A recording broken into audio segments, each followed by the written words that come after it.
me well.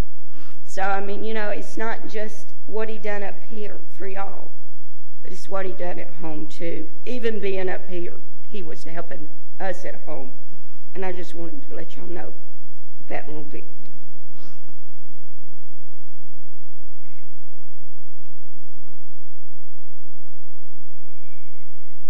Anyone else? Come on up.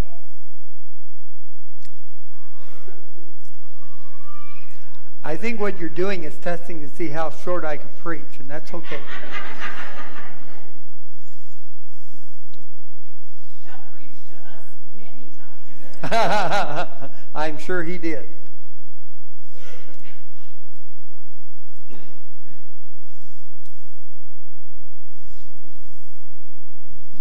All right. I'll try to make it quick because I got a little squeaker back there. But I just couldn't leave today without saying some things about Uncle Chuck. Chuck left us around the same time that I had my baby, and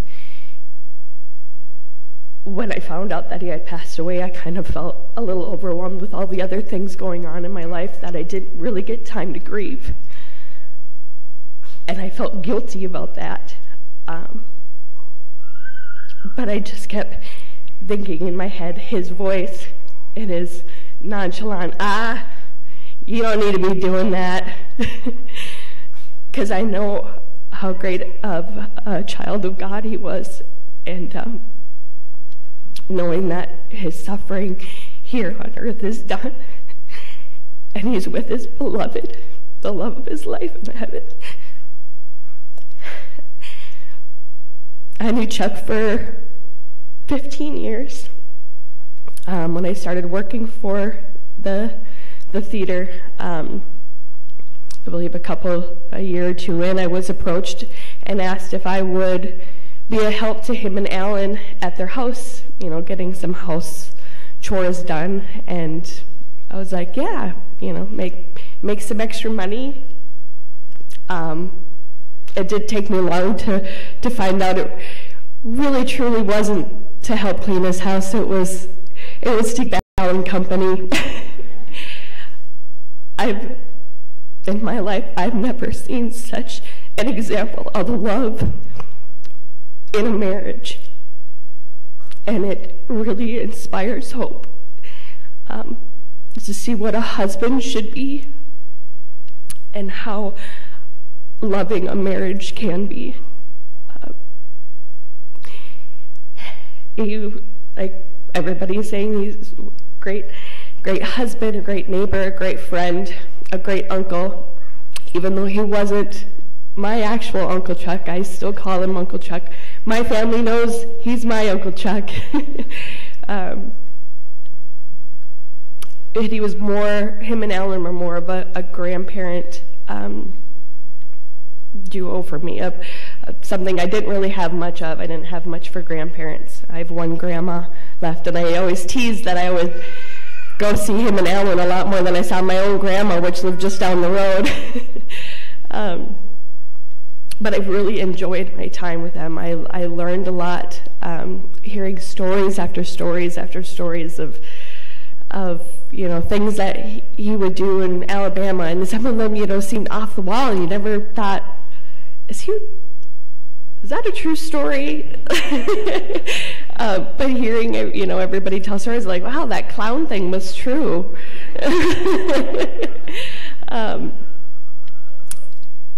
He's a presence that will be greatly missed, both as in family and seeing him around the theater, you know, having someone to fall back on, you know, when something's broken. Well, let's try to bypass Deborah Joanne. Let's call Chuck right away before they find out that I broke something. Him and Alan were a great support system for me, someone who didn't necessarily have a full backup plan in life. Just kind of a steady grandparent figure that I knew was always going to be there if I was in trouble. he'd always offer every time, if you're ever in trouble, you need someplace to stay, you're always welcome here. There's that bedroom downstairs, that's all yours. And he might not have known it, but that was really good to know, because there was a lot of instability in my life growing up, and that really meant a lot to me. And he will be greatly missed. And I'm really sad that he didn't get to meet my daughter, and she'll never have that Uncle Chuck in her life. Thanks. I'm done.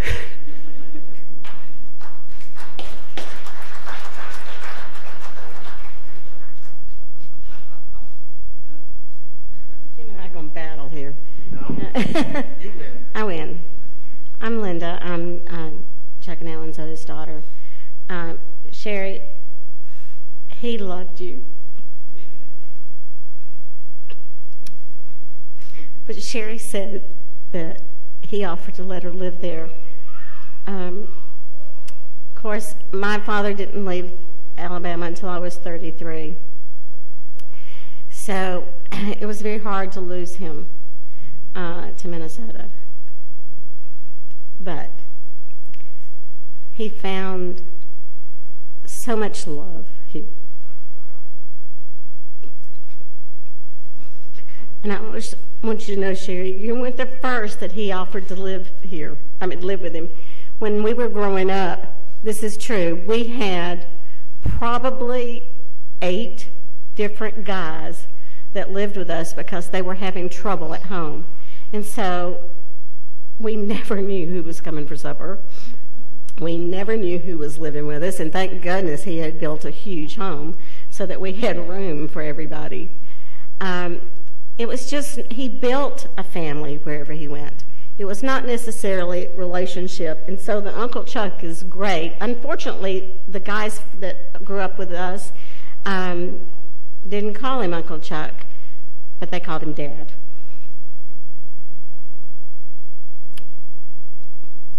We also have a brother who died at 52. Tim was actually somebody we had never met when he came to live with us. He was like a third cousin that no one knew, my Uncle Dick, and I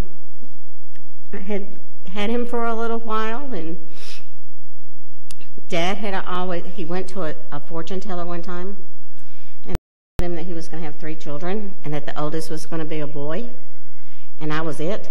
And so when Tim came to live with us, I was 11, so of course I was the oldest child, and I loved that position, and then I didn't have it anymore because he was 12. And so Tim then became my dad's son and was his son from the day that he moved there.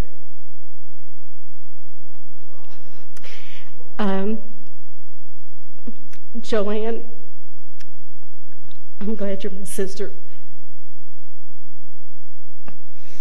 Dad loved Joanne, and it was real hard at first because he went to Hawaii twice. He went to Arizona.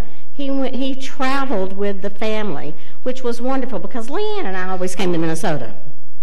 And we were not traveling everywhere. But he got to have that joy in his life, and that was because he moved here. And that was so important.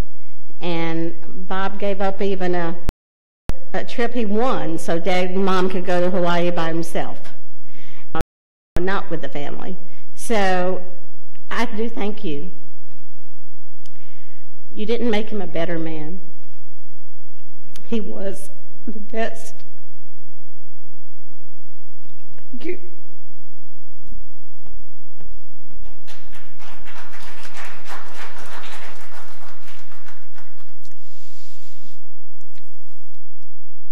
Memories are always a wonderful thing, really, they are.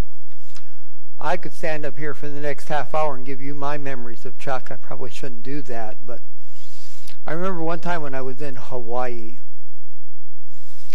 We visited. Hawaii churches are amazing, but they all start at different times, from as early as 6:30 or 7 o'clock in the morning to as late as 11 o'clock. You can get pretty much anywhere on the Big Island in a half an hour. Pretty much anywhere. Not quite, but almost.